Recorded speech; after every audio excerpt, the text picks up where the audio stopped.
Чаго вы чакаеце ад гэтай сустрэчы? Шчыра казаць, даволі цяжка спрагназаваць агульна, то можа выйсці з дадзенай сустрэчы, хаця добра, што яна адбылася, яна адбываецца, і відавочна, што Лукашенко не змог адмовіцца ад сустрэчы, нягледзячы на тое, што мы бачым антураж геапалітычны і умовы, у якіх адбываецца гэтая сустрэча, не вельмі карысная для Лукашенко. Ён траціў двух саюзнікаў вельмі важных, это Венесуэла, Мадура і вайна ў Іране. І дадзеныя яшчэ зараз развіваюцца даволі недобрыя для Лукашенко падзеі на Кубе, што сведчыць пра тое, што прастора і кола тых краінаў, з якімі ён мог мець палітычнае дачыненне, яно звужаецца. І гэта, канешне, будзе ўплываць і на стратэгічнае палажэнне Лукашенка, і на ідэалагічнае палажэнне. Яму вельмі цяжка зараз манеўраваць, бо Трамп можа размаўляць з ім ужо з пазіцыі сілы, не прыхоўваючы, што фактычна калі не адбудзецца нейкіх рэальных саступак, якія Трамп можа выкарыстаць для сваёй палітычнай гульні па палітычных зняволеных, то можа выкарыстаць палітыку сілы. Бо пакуль што ён выкарыстоўваў, Трамп, палітыку дыпламатыі ў размовах з Лукашенко, але гэта не выключае магчымасці выстаўлення пэўных ультыматумаў. І як рэагаваць на гэтыя ультыматумы для Лукашенко невядома. Напрыклад, калі Трамп знову вернецца да пагроз увядзення санкцый, калі не будзе выпушчаная вялікая колькасць палітычных зняволеных, а заяўлена было з боку Коула, што гэта будзе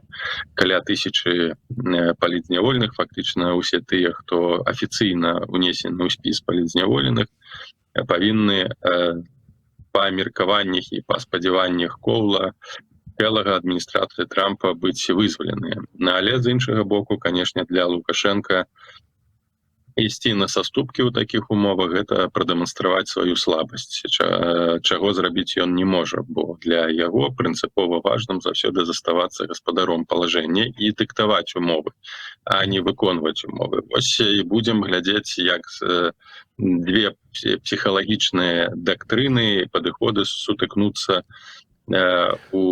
у Беларусі вакол размовы па вызваленню палітычных вязняў, бо рэальна Лукашенко, акрамя рэверансаў з боку адміністрацыі Трампа, запанак, які ён у мінулы раз атрымаў, і нейкага абмежаванага скарачэння санкцый, то толькі з боку ЗША ў дачыненні да Беларускалі і Белавіі, рэальна ён нічога не атрымаў. Спадар Павел, я не разумею толькі вось што. Зразумела, што патрэбна Лукашэнку ад Злучаных Штатаў. Тут можна першае, другое, трэцяе і так далее. Што Злучаным Штатам патрэбна ад Лукашэнка? Бо спыніўся ж перамоўны працэс па вайне Расіі супраць Украіны зараз.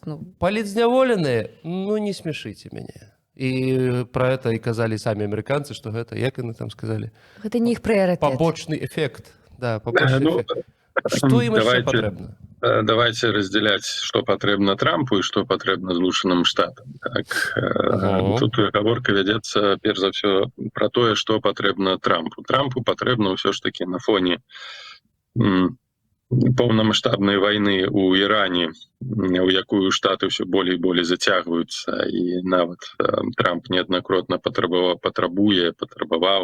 ён змяняе ўвесь час пазіцыі, тое, каб саюзнікі па НАТО увайшлі ў гэтую вайну, аперацыю, прынамсі ў ахову Армунскага праліву, то на фоне даволі непапулярнага зараз вось гэтай хвалі, звязанай з вайной, даволі шмат крытыкі і з боку былых працаўнікоў адміністрацыі, вайсковага блоку. Яны вельмі моцна крытыкуюць, што інтарэсаў жыццёвых Злучаных Штатаў Амерыкі ў Іране няма, і фактычна США воююць за інтарэсы Ізраіля, што не адпавядае жыццёвым інтарэсам і нацыянальным інтарэсам штатаў. І на фоне гэтага непапулярных дзеянняў і растучай крытыкі Трампу неабходная нейкая маленькая перамога, палітычная, ідэалагічная перамога. Так, ён вельмі актыўны зараз у краінах Паўднёвай Амерыкі, там створана новая структура, новы парасоль бяспекі, так званы шчыт Амерыкі, які павінен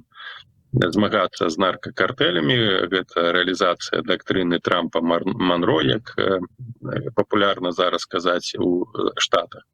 І для штатаў, для бяспекі, для рэалізацыі па сутнасці той стратэгіі, якую штаты рэалізоўваюць 19 стагоддзя, 18-19 стагоддзя, то так, там ёсць пэўны прагрэс. Але на міжнароднай сцэне пахваліцца пакуль няма чым, акрамя таго, што быў вывезены Мадура. Так вось, Беларусь, яна застаецца ў гуманітарным плане ўсё ж такі на павестцы міжнароднай, незалежна ад таго, як, у якім спосаб дзейнічае апазіцыя, гэта ўсё роўна элемент тых пагроз, якія нясе Расія для Еўропы.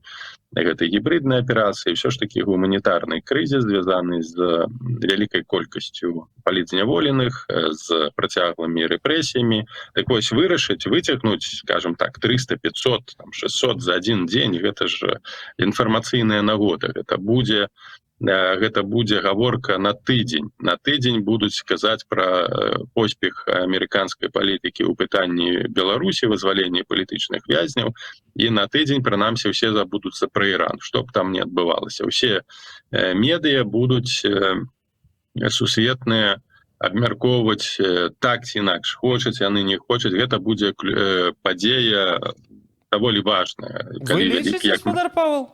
Напрыклад, калі вывезлі і была вызвалена апошняя група напрыканцы 2025 года, у тым ліку Бабарыка і Калеснікава, ўсё ж такі медыа і заходнія пра гэта, і у тым ліку ў Польшчы пра гэта даволі актыўна казалі, абмяркоўвалі, якія наступныя планы, дыскутавалі адносна таго, што там станецца з рэжымам Лукашенка.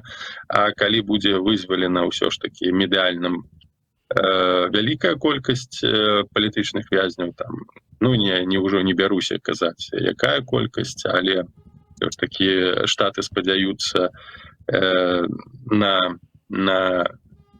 даволі вялікую лічбу, гэта будзе нагода для пэўных абмеркаванняў і дыскусій. Усё роўна будзе. Прынамсі, на гэта разлічвае, мне падаецца, на гэта разлічвае адміністрацыя Трампа. Таму зараз, менавіта зараз, паглядзіце, крытычныя такія падзеі, Іран і гэтак далей, прыязджае Коул, так. Хаця, магчыма, гэта планавана было і месяц таму назад, але гэта прыпадае якраз такі на той пік той хвалі крытыкі, якая зараз вядзецца ў дачыненні да штатаў і Трампа, калі мы кажам пра вайну ў Іране. Вы самі сказалі, трэба падзяліць інтарэсы Трампа і інтарэсы Злучаных Штатаў Амерыкі. Калі гаварыць пра інтарэсы Трампа, вы ўжо ўсё растлумачылі нам, а пра інтарэсы Злучаных Штатаў Амерыкі можна абмежавацца адным словам. Нічога там няма нейкіх інтарэсаў. Так ці не? Гэта звычайна бывае так, што эліты фарміруюць і рэалізуюць інтарэсы Злучаных Штатаў. Калі мы кажам пра абсалютна інтарэсы любой краіны, калі гэта не датыкае іх уласнай бяспекі ці уласнага дабрабыту, узроўню жыцця, эканомікі, то звычайна ні грамадства, ні краіны не цікавіцца тым, што адбываецца недзе там на іншым кантыненце ці нават у краінах суседзяў, як збольшага краіны Захада, Заходняй Еўропы не цікавіла дыктатура ў Беларусі на працягу 20-25 год. Так што гэта натуральна. Я запытала, спадар Павел, ChatGPT з такім глыбокім пытаннем, thinking, рэжым thinking, то есть ён падумаў, Рэжым палічыў глыбокага аналізу. так яго будзем клікаць. Так, што гэта была за падзея ў Злучаных Штатах, як на яе рэагавалі звычайныя, ну, нейкія там людзі, ці гуглілі яны нешта, Якая падзея ці ты маеш на ўвазе? напрыканцы года, калі вызвалены былі 123 палізняволеныя з нагоды, з дапамогай Дональда Трампа. І такая галоўная фраза, мне падаецца, галоўны такі вынік у амерыканскай медыапрасторы гэтая падзея не прайшла незаўважнай. То бок, ну, не шмат было вельмі увагі да гэтай падзеі, але ж медыа, ну, нешта пісалі. Не шмат было гуглення сярод звычайных людзей. Калі вы, ну, звычайныя людзі цікавяцца летаючымі талеркамі, анёламі, і даў бы Бог каб анёламі, талеркамі і хто забіў Кеннеді, ці гэта зрабіла ЦРУ, ці гэта ФСБ было. Файлы Эпштейна. Ну, вось файлы Эпштейна, дарэчы, гэта таксама тады пачаўся працэс. Колькі беларусаў цікавяцца тым, што адбываецца ў Штатах. Агульна, простыя беларусы. Простыя людзі не цікавяцца нават уласнай палітыкай ва ўласнай краіне і падзеямі. І тое, што мы бачылі ў Беларусі да 2020 году, гэта звычайнае жыццё, праца, сям'я, дзеці, кватэра. Вось чым цікавяцца звычайныя абыватэлі. А што тычыцца мінулага там вызвалення, гэта канец года, гэта крысмас надыходзячы, і, канешне ж, там хутчэй цікавяцца праблемамі. Ну, яшчэ ж гэта звязана была таксама там з унутранымі праблемамі, дзеяннямі эміграцыйнай службы, даволі жорсткімі дэпартацыямі і гэтак далей. То бок краіна была уцягнута ўнутры сваімі ўласнымі праблемамі і канфліктамі. Гэта ўжо пачатак такой даволі моцнай канфронтацыі палітычнай у Злучаных Штатах Амерыкі. Зараз, не гледзячы на тое, што адбываецца ў ЗША, ўжо ніхто, нават гэтыя медыа амерыканскія, не вельмі моцна, мне падаецца, абмяркоўваюць сітуацыю з дэпартацыямі. Яна трошки так суцішылася. Зараз уся ўвага прыцягнута да Ірану. Так, там і прыляцелі трумны забітымі амерыканцамі загінулымі. Гэта вось ужо падагрывае спіралі. І Трампу неабходна нейкім чынам, ну, не ведаю, Беларусь, канешне ж, не такая вялікая праблема, каб на яе скіраваць увагу, але будуць спрабаваць маленькую палітычную перамогу нейкім чынам, прынамсі у адміністрацыі Трампа і медыях, якія з'яўляюцца саюзнымі для адміністрацыі, будуць спрабаваць нейкім чынам гэтую падзею прадаць, калі яна будзе, калі гэтая падзея будзе паспяховай. Канешне, гэта не перавернець, гэта не вайна, гэта не рэвалюцыя, гэта не Мадура, гэта не перавернець павестку, ну, але в нейкай медыяльным аспекце гэта будуць спрабаваць выкарыстаць.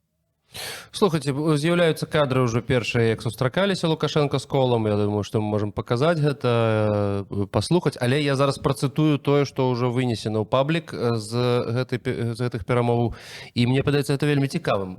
Калі ласка, Ігор, пакажы сустрэчу саму. Как будто войны нет, на тебя никакого влияния не производят эти войны и проблемы мировые. That's good. Ну, так. Ён, вось, што вынеслі ўжо ў паблік. Цытую Лукашенку. Настойліва прасіў бы вас, каб вы абмеркавалі рэгіянальныя праблемы. Не толькі праблемы ўкраіны, але і глобальныя. Думаю, мой пункт гледжання па глобальных праблемах, асабліва па сітуацыі на Блізкім Усходзе, будзе важны для вас, бо вы ваюеце супраць нашых сяброў. І я гатов адкрыта пагаварыць на эту тэму. Ну, выглядае, нібыта мужик з... Да? Так. Пакуль гэта выглядае добра з пункту гледжання Лукашэнкі і ягоных паплечнікаў, не? Ну так ён моцна падышоў. Ну вы супраць нашых сяброў. Ну давай, размаўляем. Давай. Бачыце? Я не думаю, што можа адбыцца нейкая размова, так ён можа выказаць сваю кропку гледжання, прадэманстраваць, што ён, ну трэба ж таксама і Расіі, і Кітаю прадэманстраваць. Ну ты ж сустракаешся з амерыканцамі, што ты там абмяркоўваеш, што тваіх сяброў бамбяць, а ты з імі абдымаешся. Ну таму трэба нейкім чынам абазначыць пазіцыю. Вось ён і абазначыў, што Гучней. я хацеў бы перадаць сваю незгоду. Ведаеце, гэта як моська нешта хоча перадаць слону тут у гэтай аспекце. Што ён можа сказаць? Не бомбіце Іран, так? Ну, гэта хутчэй такая спроба абгарнуць невыгаднае палажэнне, у якім ён зараз знаходзіцца, Лукашенко. Адзінае, што, напрыклад, калі б гэта была дэманстрацыя апазіцыя і незгода, то ў знак пратэсту ён мог бы адмяніць сустрэчу з Коўлам. Ну, па логіке. Вы бомбіце маіх сяброў, чи я не буду з вами сустракацца, да пабачэння. Мы адмяняем сустрэчу ў знак пратэсту, як вось вы узгадалі, што перамовы так званыя мірныя па Ўкраіне зайшлі ў тупік. Я думаю, што гэта таксама спроба Расіі паказаць, што няма нам пакуль што пра што размаўляць, вы тут нашых сябраў бомбіце. Лукашенко Павел, а можа ён як такі Лукашенко ж сябар Пуціна, так? Сябра. І Ірану сябра. Можа ён такі сябар, што за зачыненымі дзвярымі нешта пра Іран важнае раскажа, як пра Пуціна. Чаму Лукашенко быў цікавы Злучаным Штатам? Ну ты так. Вось мапа. Вось зараз я пакажу, адкуль вы. Вось сюды, вы ж не ведалі, а я ўсё ведаў, бо я там быў. Можа ён такі сябра Ірану? Ну, можа і такі. Канешне, у Лукашэнкі сябраў няма. У Лукашэнкі ёсць тавар, так. Ён гэтымі таварамі рознымі прыдуманымі, непрыдуманымі гандлюе для таго, каб сваё палажэнне палепшыць. І таксама ў перамовах за Штатамі ён намагаецца выпрацаваць такую парадыгму, якая б у дачыненнях, якая была б выгадна яму, то бок сварыцца са Штатамі, разумеючы, што Расія, ну, таксама ж гэта слабасць Расіі, што Расія не ў стане абараніць сваіх саюзнікаў. Лукашенко не мае ніякіх рэсурсаў, каб выратаваць Мадура ці выратаваць Іран. Усе ж спадзяваліся на тое, што Штаты не асмеляцца ані выкрадаць Мадура, ані дестабілізаваць сітуацыю на Кубе, ані распачаць паўнамаштабную вайну ў Іране. Усе думалі, што Расія нейкім чынам можа свой стратэгічны парасоль раскінуць над гэтымі краінамі, ну, прынамсі, не дазволіць ЗША так дзейнічаць, як они дзейнічалі. Аказалася, што у Расіі няма ніякіх рэсурсаў, яна і Украіны, дзякуй Богу, не ў стане нічога зрабіць, тым больш казаць там пра спыненне дзеянняў ЗША ці Ізраілю. Это ўсё падкрэслівае сур'ёзныя слабасці для Расіі і робіць даволі сітуацыю непрадказальнай для рэжыму Пуціна, асабліва ў апошнія дні.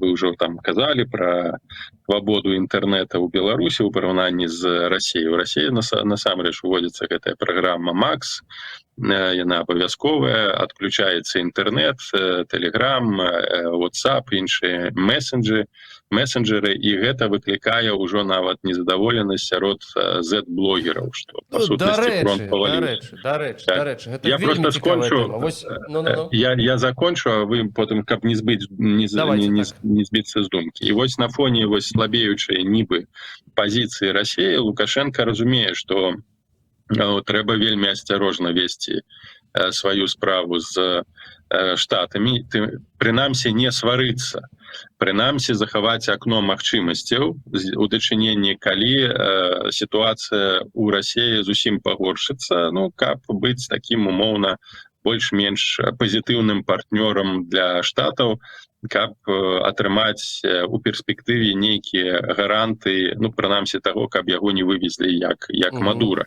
Гэта не абавязкова, што гэта так, але гэта ўбудоўваецца, і гэта асноўны прынцып, які выкарыстоўваўся Лукашенко ва ўсе часы для вядзення ягонай палітыкі. Для яго ёсць толькі свой інтарэс. Ён гатовы прадаць і Мадура, і Іран, як вы сказалі, я пакажу вам мапы, адкуль рыхтавалася нападзенне. Калі гэта выгадна, калі ў гэтым сэнсе ён можа выкарыстаць сітуацыю для замацавання сваіх пазіцый з штатамі. Тым не менш, канешне, адначасова ён не збіраецца аддаваць усе козыры, то бок палітычных зняволеных, бо асноўнае ў такіх перамовах для яго дэманстрацыя уласнай сілы, уласнай моцнай пазіцыі, што вось ён з аднаго боку і прадэманстраваў, што вы нашых там сяброў бамбіце. Але разам з гэтым гэтыя словы не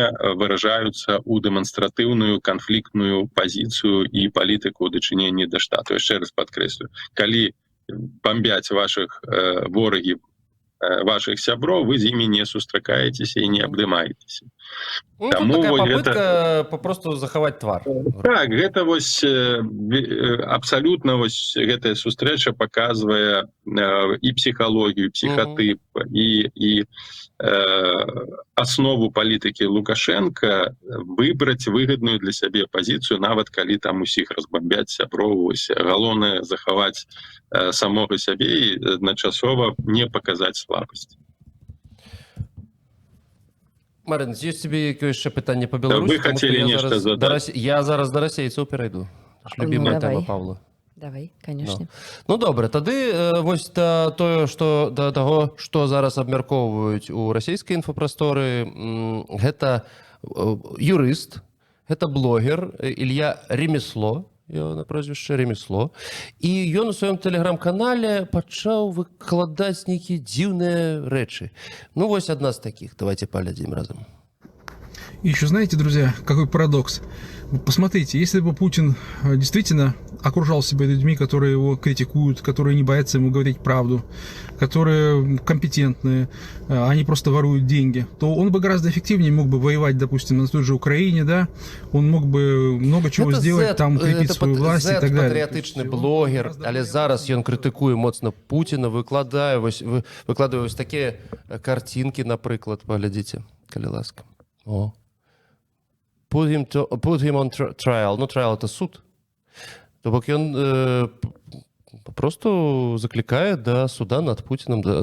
Что, ведаеце... І The Guardian цитуе. The Guardian цитуе, так. Калі, напрыклад, палітолог Вусаў крытыкуе Ціхановскую, тут я гатовы поверыць у тое, што ён робіць гэта ад, ну, не з нейкіх там карысных ці там, ну, добра, не трэба палітолога Вусава.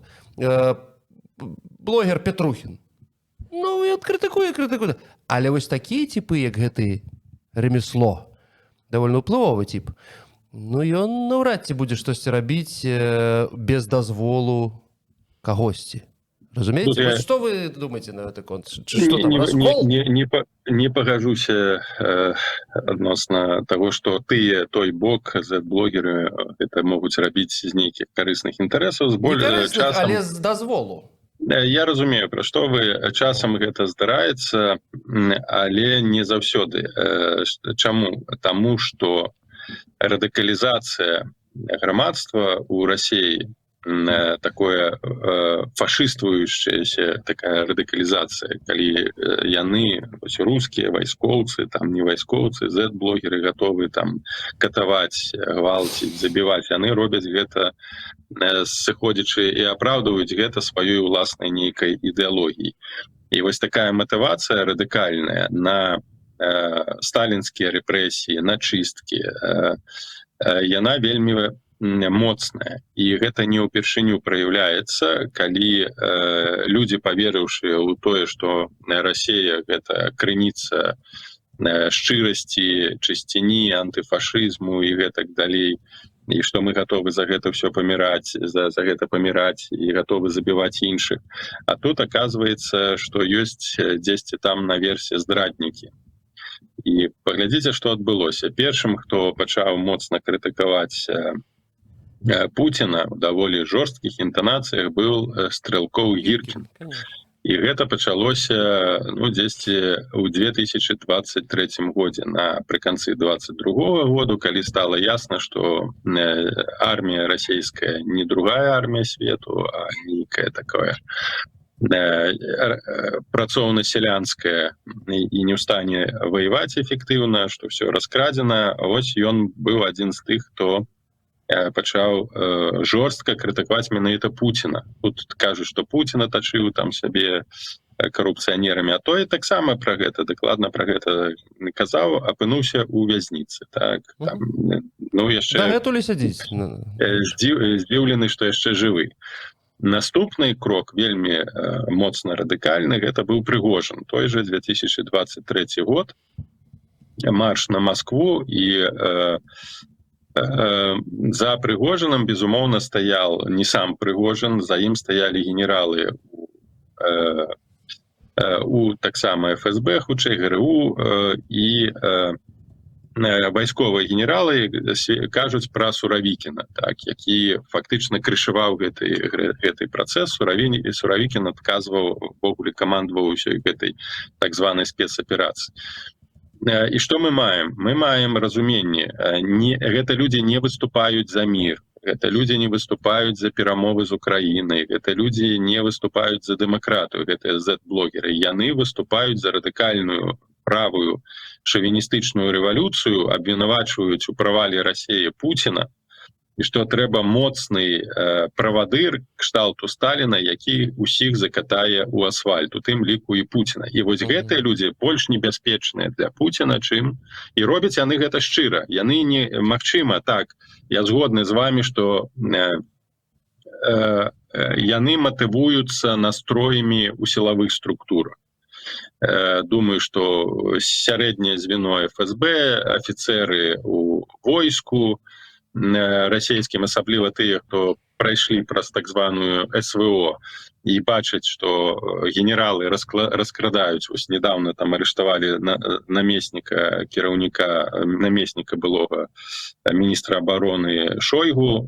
Ён скраў, не памятаю, 50 ці 100 мільярдаў рублёў просто на розных заказах, на адкатах, і яго ж не пасадзілі, яго скіравалі пад дамашні арышт. Агульныя маштабы карупцыі ў войску просто жудасныя. І, канешне, гэта не можа раздражняць сярэдні не можа не раздражняць. Не раздражняць. І, канешне, яны шукаюць такіх блогераў, і блогеры гэта бачаць. Гэта ж відавочна. Падсумоўваючы, то бок гэта не нагода для радасці. Я думаю, што гэта працяг вось такіх радыкальных настрояў унутры Расіі, якія хочуць радыкальнай рэвалюцыі сталінскага такога абразца, чорная за шэрамі, то бок, якая прывядзе да татальнай чысткі і вынішчэнне карупцыі. Гэта аздаровіць Расію, яна стане рэальна моцнай і рэальна імперскай, і тады ніхто не будзе ў стане ёй супрацьстаяць. На гэта накладаецца таксама слабасць Расіі ў пытаннях той же Венесуэлы і ў пытаннях Ірану. То бок гэта ўспрымаецца фактычна нават тымі ж самымі блогерамі, тым же самым Салаўёвым, як здрада, як слабасць і фактычна негатовасць Пуціна уладаў рэальна ваяваць з Захадам, і просто яны лічаць, што Пуцін здае Расію. Вось гэта ўжо такі даволі сур'ёзны і небяспечны паварот для Масквы. Як яны з гэтага будуць выходзіць, вельмі цяжка сказаць, бо за апошнія сапраўды гады ніякай сур'ёзнай перамогі не ва ўкраіне, на шчасце, не на міжнароднай арэне дасягнута не было. І тут асноўная сіла становіцца Кітай. Все, скончыў з расейцамі. Скончыў, не, зразумела, я кажу, за шэрамі чорны, таго, чаго я і баяўся. Вярнемся к нам. У прамым эфіры Еўрарадыо прайшла дыскусія, дзе ў тым ліку абмяркоўвалі магчымае яднанне беларускай апазіцыі. Але сярод удзельнікаў не было так званых бабарыканцаў ці самого Віктора Бабарыка. Як вы лічыце, ці не лічыце вы, што з выхадам адной з такіх ключавых фігур 2020 года Віктора Бабарыкі можа неяк памяняцца такі расклад дэмакратычных сіл у выгнання?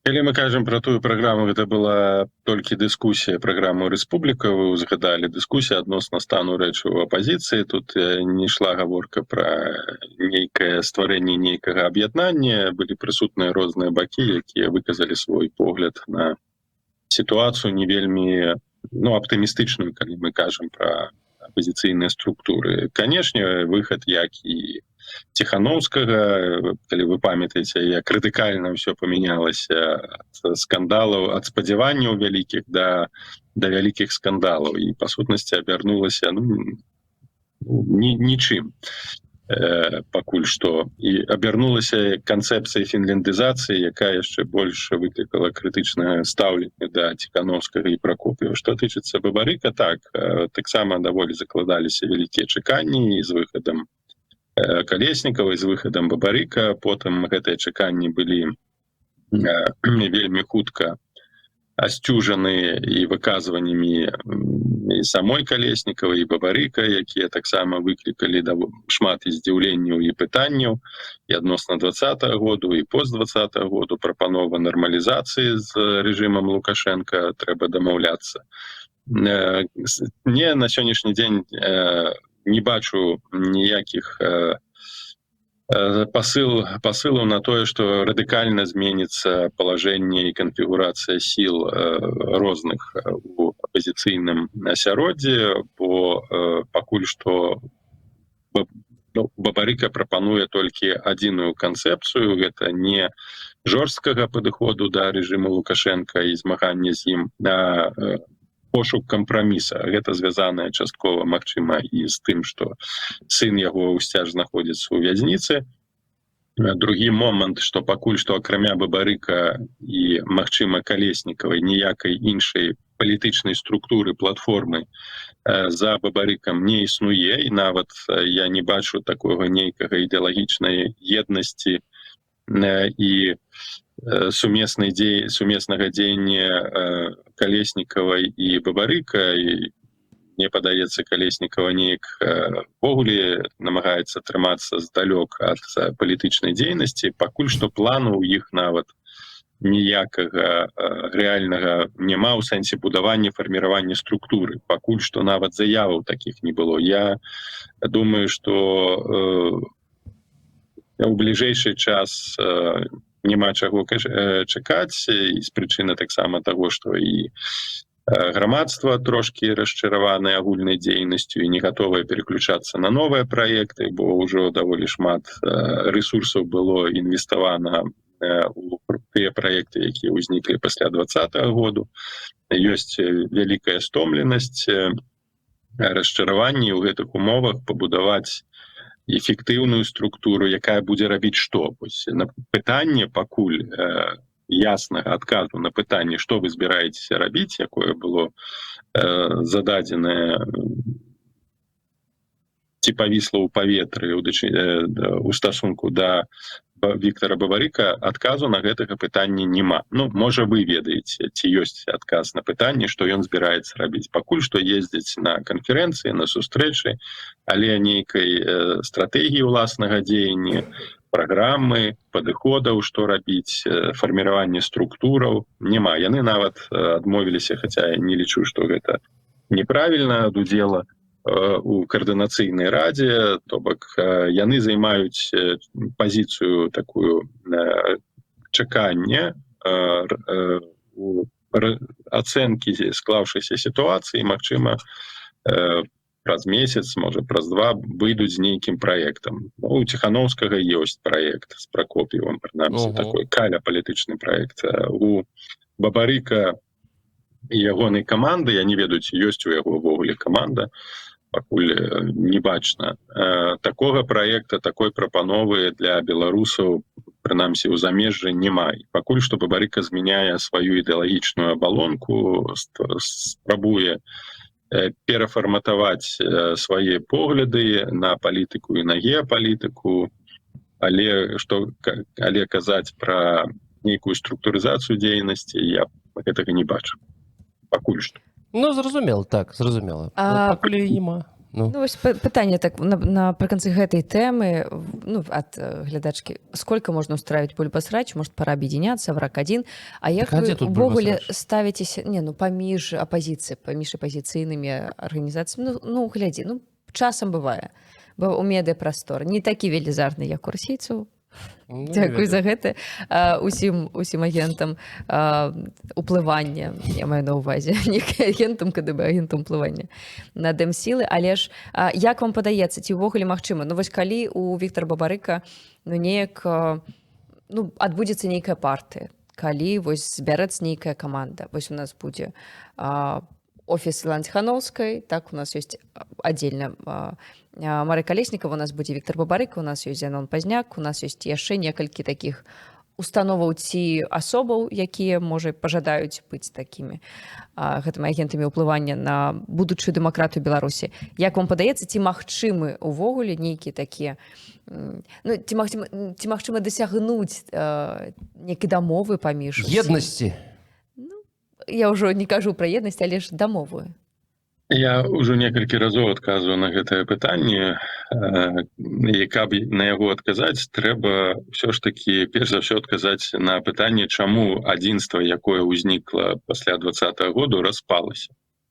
Пасля 20-го году было, нягледзячы нават на нейкія на нейкае крытычнае стаўленне да прамаскоўскасці ў пазіцыі той же Ціханаўскай ці іншых структур, была гатовасць да супрацы, было вялікае аб'яднанне, вялікае натхненне, звязанае з вось такім крытычным момантам, на які можна было паўплываць у Беларусі. Потым адбыліся шэраг падзеяў, шэраг, можа, ну, нават і не скандалаў, а такіх непрыемных сітуацый, якія прывялі да распаду вось гэтага ідэалагічнага адзінства. У тым ліку стаўленне да такой прамаскоўскасці, бо ну, сітуацыя, мабілізацыйны элемент, мабілізацыйны момант знік, бо рэвалюцыя робіцца на працягу некалькіх дзён да 1 месяца, яе не адбылося, і тут сталі шукаць прычыны і сталі шукаць вінаватых у тым, што адбылося. Таксама гэта звязанае з не вельмі прадуманымі ініцыятывамі, у тым ліку так званы ультыматум 20-го году. Таксама другі аспект, што было даволі вялікае завышанае чаканне ад Ціханаўскай, што яе атачэнне, што яна пачне прымаць рашэнні, якія ўзмоцняць апазіцыю. Ну, перш за ўсё, стварэнне кабінету. Гэта пра 20-й год, я кажу. Пачатак 20. Звонок. Зянон. А можа, латушка. Не ўдалося утрымаць адзінства і... Прабачце, у нас тэхнічная была такая, я уже не памятаю, сам з сабой размаўляў, колькі там? Ну, секунд 10 так. 8-10.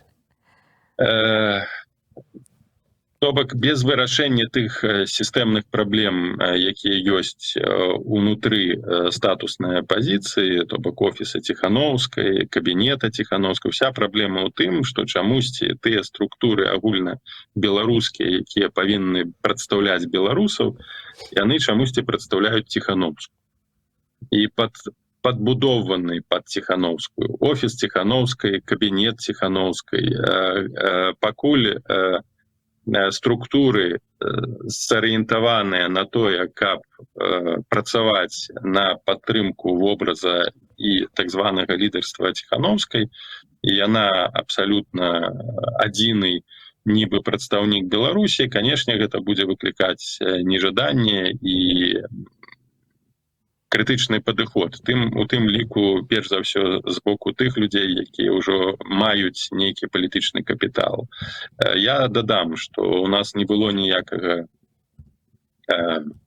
супраціву адносна стварэння аб'яднанага кабінета палітычнага, што гэта павінны ў 2022 годзе распрацоўвалі гэтыя канцэпцыі з адной умовы, што ён не будзе звязаны з офісам Ціханаўскай, гэта будзе аўтаномная структура, падтрымлівалі Сахашчыка, каб не блакаваліся рашэнні, якія будуць прымаць будзе прымаць кабінет. Але страх офіса Ціхановскай перад тым, што створыцца нейкая самастойная фігура, якая будзе не падкантрольна офісу, прывяла да